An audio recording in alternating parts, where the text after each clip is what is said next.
Right, the expansion of Brighton and Hove, 1875 to 1914.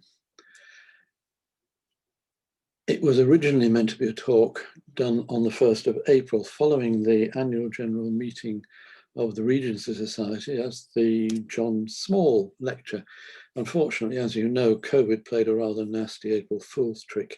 And so we are now having to record it, which means there won't be a question and answer session, but you will be able to send questions by email afterwards if there are any, or comments.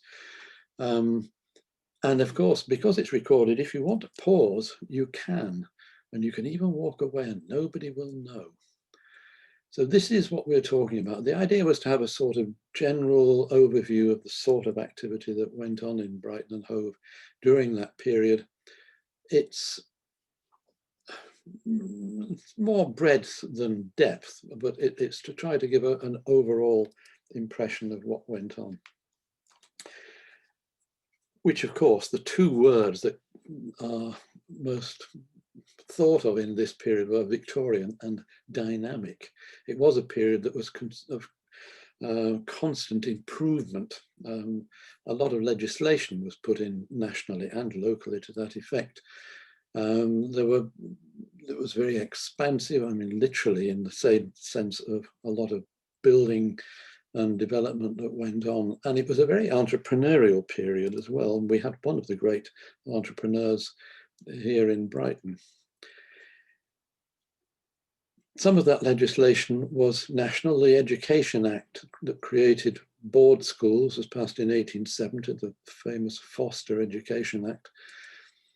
And in the same year, the Post Office introduced blank postcards. They had a monopoly on them, but with a halfpenny postal rate. So it was almost like being able to send a tweet. And when the Post Office monopoly was abandoned in 1894, it meant that printed postcards, picture postcards, could be sold by anyone. And of course, the seaside was the place for picture postcards. Nearly a billion rather, were sent in the year to the end of March 1914. In 1871, trades unions were legalized.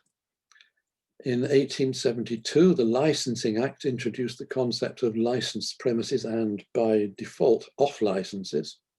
In 1874, the Factory Act, known as the Tenure Act, limited the amount of time that people could work in factories. And it also banned child labor, but only for children under 9 years old. So maybe not so important. But the Public Worship Regulation Act in 1874 was targeting the ritualistic practices of what was known as the London, Brighton and South Coast religion. So prominent was it. Richard Enright, who was imprisoned for his practices in 1880, had been the curate at St. Paul's in West Street. And then Captain Webb swam the channel in 1875. Perhaps more importantly, also with a water connection, was the Public Health Act, which introduced national standards of sanitation. The reason for 1914, of course, is pretty obvious. Now, Brighton still by a third of the way through the 19th century was still rather small. Brighton was expanding eastwards along the seafront to Kemp Town and a little bit northwards, but Hove was practically non-existent except as open land at that stage. The land tenure patterns of the age-old tenure patterns around the old town determined the way that the town was developing, the layout of the roads and the streets between. This was how it was in 1850. But there were 6 different local authorities in the area that we are looking at in modern day city of Brighton and Hove. Brighton was a county borough. Hove commissioners were responsible for their town until it became an urban district in 1894, and then 4 years later became a borough. Out to the east, areas from Rottingdean eastwards were part of the New Haven rural district, And right across the north of the area, Steyning East Rural District incorporated Aldington, Portslade, until Portslade became an urban district in 1898. Aldington, although it was still part of Steyning at the time, was part of, had its own planning authority from 1880 to 1893, at which point it was absorbed into Hove. But a lot of the area was still like this. It was still rural. You can see up in the distance there, that is, that's Preston Drove, sorry. And you can see nestling in the trees there, the Preston Church by Preston Manor. And this road coming down here is the Drove. Just by that railway arch now is the PDSA, for those of you who know the area. And there, of course, is the train heading off towards London. This is the area as it was in 1875. And if I superimpose the 1914 map, you can see where all the development was going on.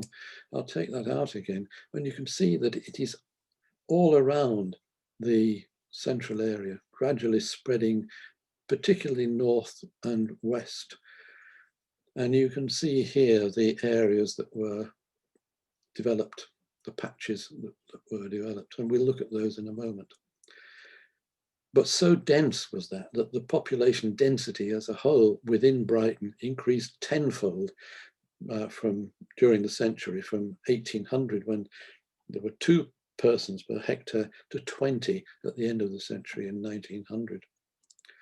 The population was rising, of course, not quite as fast as it had early in the century, but it went in Brighton from about 90,000 up to a bit over 130,000.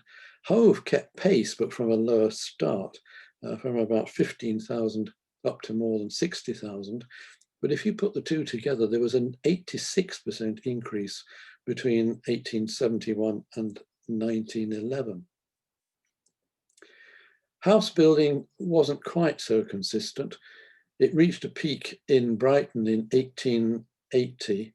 I mean, you can see that Brighton and Hove don't quite keep pace with them, because when Brighton reached a peak in 1903, house building in Hove was dropping. And there was a very deep trough in the late 1880s. And then, of course, at the end of the period, it tailed away to nothing when the First World War occurred. Again, if you aggregate the two, Brighton and Hove, then there is a sort of pattern of 2 peaks there in the 1880s and then around about the turn of the century. There were, of course, various styles of housing, the working class terraces, particularly in Brighton, the middle class villas and the tree-lined avenues in Hove, and then grand houses particularly in Hove. And later on, we'll come to look at things like slum clearance and the way that the market conditions were changing. This is from Stefan Matthesius's excellent book on the English terraced house. And you can see that the basic design was absolutely standard. And I'm sure many of you will have lived in houses like this, but it was scalable. You could go from a 3 or 4 bedroom version over on the left of the chart, right down to the 2 up, 2 down on the right. And indeed, the 2nd, 3rd, 4th, and 5th houses that I lived in Brighton were all of that design. They were all in this area. You recognize St. Luke's School in the middle, that wonderful red brick building. And as the housing grows around it, there's St. Luke's right down towards the bottom. Now, you sort of associate terraced housing with the north, the industrial north. And the reason for that was that they built the terraces close to the factories, but there were no dark satanic mills in Brighton. So why build like that? Well, it's a very simple design, very easily administered, developed.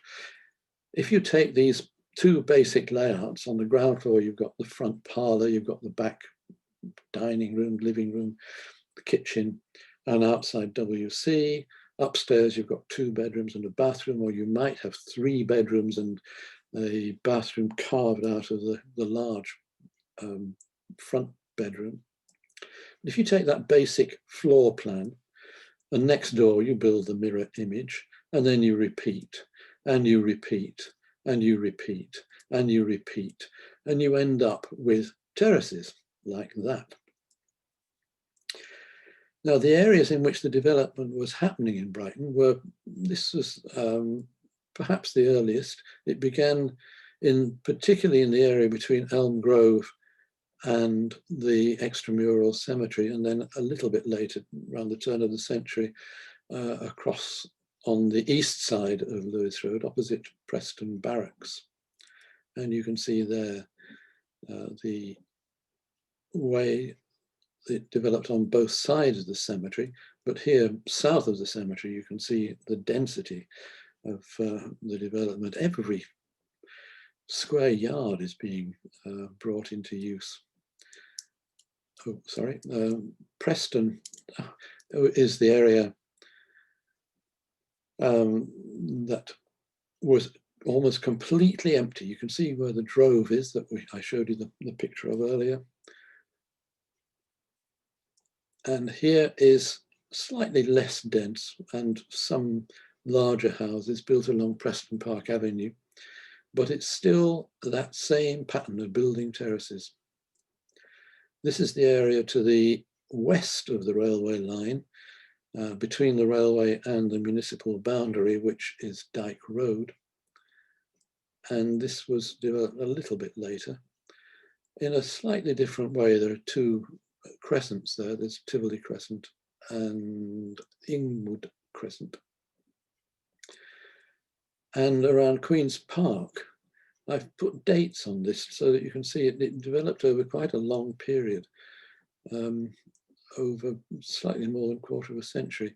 The first development was between Freshfield Road and Sutherland Road in the mid-1880s, and then just after, at the beginning of the 1880s, the area to the east of Sutherland Road behind the college, and then up to the north of the park, the area where I used to live at one time. And then finally, East Drive was developed in 1906. Hove developed south from the railway.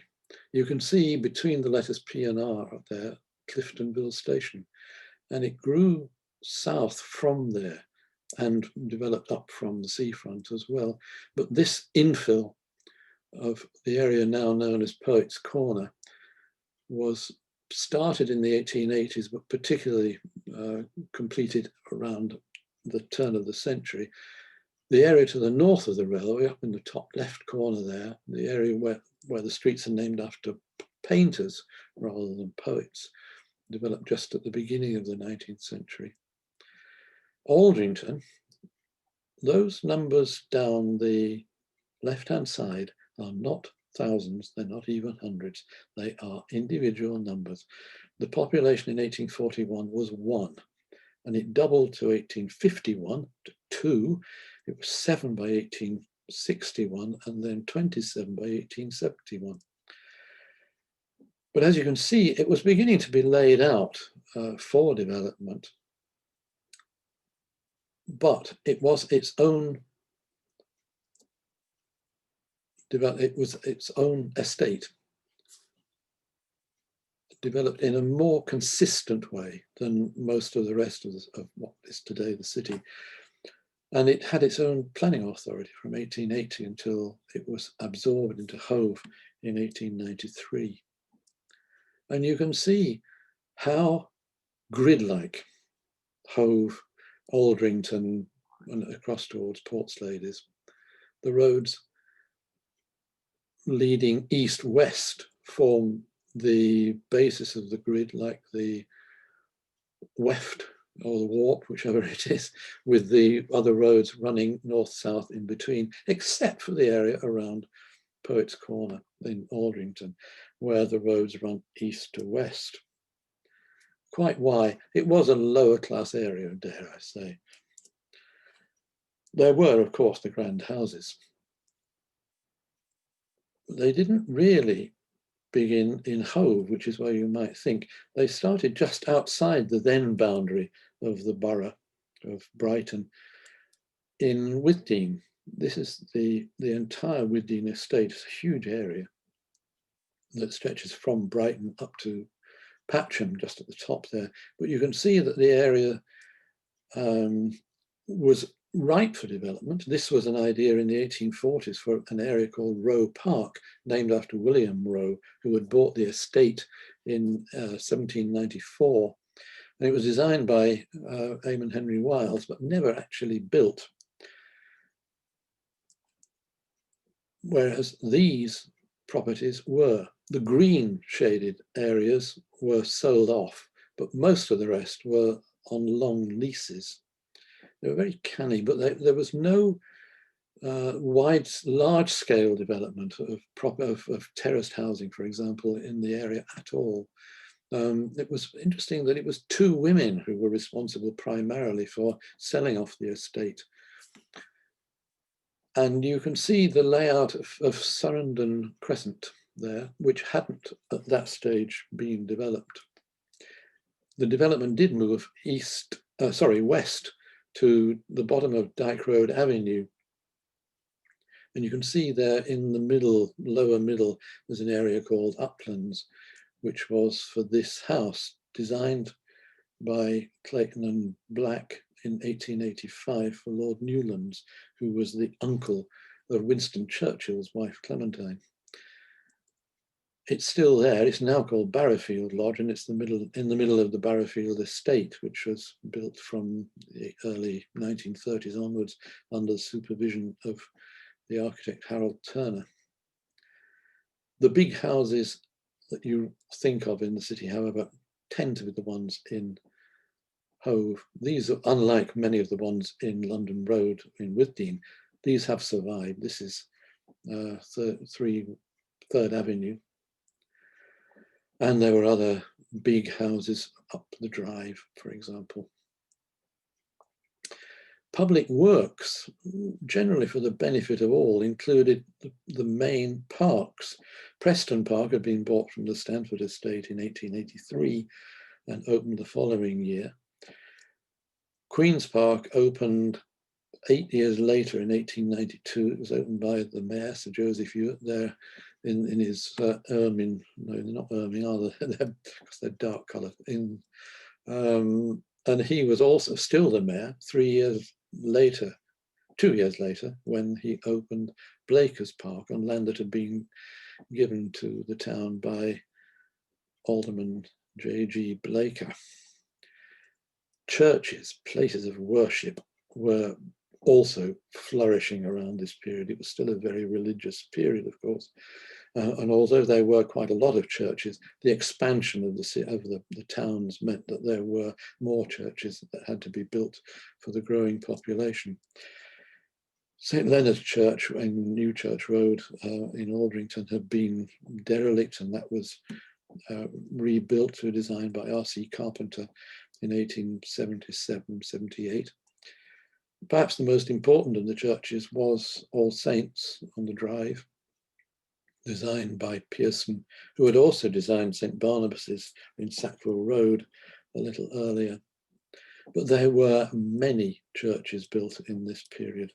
I was meant to scroll. There you go. And if you want to stop and look at any of those, you're welcome.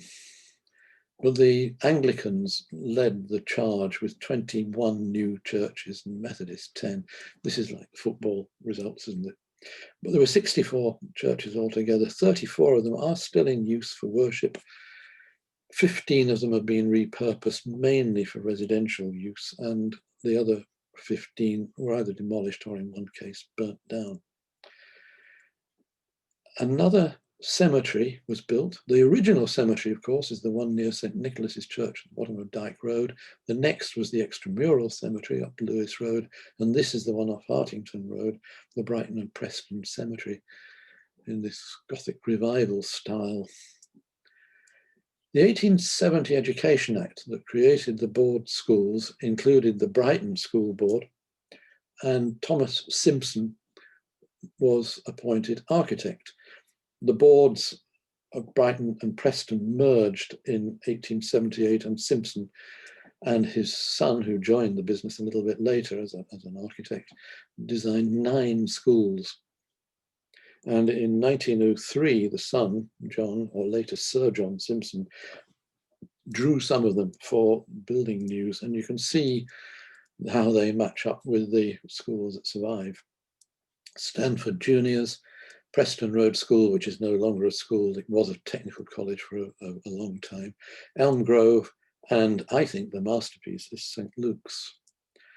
Brighton College was already in existence, but in mid-1880s, Thomas Jackson designed this part of it, which, as you probably know, wasn't completed until 2014, and that tower was added, now known as the Cairns Tower, after the current head. Preston Grammar School was one of the private schools. It was obviously quite a small school, if that's the entire role. It was in an old hotel at the top of Miller's Road.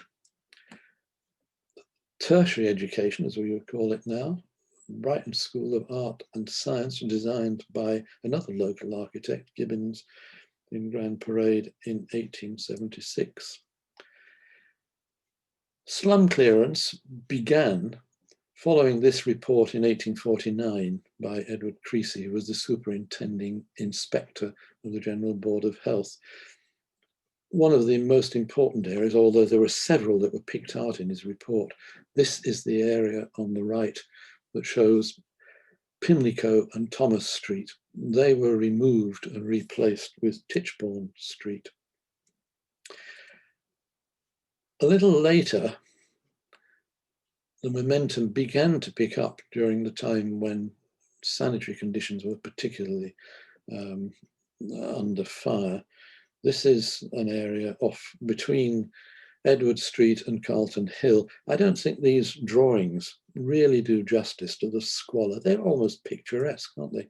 This is the area, Cumberland Place, Thomas Street, Chesterfield Street and Derby Place, which were replaced by housing designed by the borough surveyor, Francis May. You can see that they are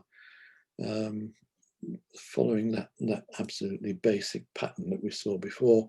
And the 2 streets that replaced the 4 others, obviously with a little more space around them, were White Street, where this is one of the typical houses of the period of the area, and this is Blaker Street, which now has these wonderful polychrome effects. Council housing started to be built at the end of the century. You can see from the drawings, which are in the winning design by 2 architects called Thomas Garrett and W.C.F. Gillam, were having to contend with the sloping terrain that is the problem all over Brighton. And it was a competitive tender for local architects only to build 28 5-room houses in St. Helens Road and Elm Grove. These are the ones in St. Helens Road, and this is one pair in Elm Grove. There was another development in Dewey Road on the east side of Lewis Road, opposite Preston Barracks. But slums persisted. I mean, there were some pretty horrible areas, particularly around Carlton Hill. Imagine hanging washing up like that. But the market was changing. Those big houses were no longer suitable. People didn't have as many servants and they didn't want such huge places. So instead, the mansion flats where the servants, if you call them that, where the services were shared out among the flats. This is, of course, Widow Mansions by Clayton and Black, which opened in 1900 with that lovely steps down at the left-hand side there, down to the barber's shop. On Medina Esplanade, St. Albans mansions were favoured by theatrical types like Vesta Tilley and the great soprano Clara Butt, and of course now, where the Baths are, by Dave Gilmore. But the houses that were still there and still too big, started to be divided up into flats and maisonettes. There were 14 conversions of houses marked here with dots around Brunswick Square and Brunswick Terrace, and there were other developments of a similar kind across the large part of Hove, large in the sense of big buildings. Where did I get all this information? Well, I created a database based on planning applications, which allowed analysis of the timing of development and the types of property that were being built and whether they were consistent or piecemeal, but also whether the client, who the client or the developer was, and the architect, surveyor and builder. Those are three terms that were somewhat fluid at this period still. Builders often call themselves surveyors, and indeed they were to a certain extent, and surveyors sometimes called themselves architects. And I noticed that names kept cropping up. You can see the names of Clayton and Black there on the right, but the name that kept cropping up was Burstow. So I looked at the frequency with which these names occurred. And I've picked out the three most prolific builders. Thomas Scott had his own business from 1879 for nearly 30 years and built 928 houses. Coming in at number 2 was Samuel Denman, who had gone into business at the age of 21 on his own account. He went into partnership with Samuel Matthew as Denman and Matthew for 18 years in 1902, and his son joined the business, John Leopold Denman, whose picture you can see there in the right from the bas-relief on the Allied Irish Banks building in Gloucester Place. Altogether, they built 2,044 houses. But number 1, topping the charts, is George Burstow. And I couldn't find anything about him before the middle of the 1890s. I wondered how he suddenly turned up. And I discovered he'd changed his name by deed poll. He'd actually been born the son of a bricklayer in Portslade with the name George Buster. He set up on his own account in 1871, and his 2 sons joined the business in 1900, and indeed kept it going on to the end of the 1920s. But they built 2,470 houses. And what's remarkable about them is that they kept pace with the expansion in the early years, the first 4 or 5 years of the new century. Between 60 and 70% of all the housing in Brighton in that period was built by the Burstows, which is a suitable point at which to pause. There is a part 2 which looks at the infrastructure in more detail and at the facilities that were provided for both residents and visitors to the city. I hope you will come back and watch that. But meanwhile, thank you for watching so far.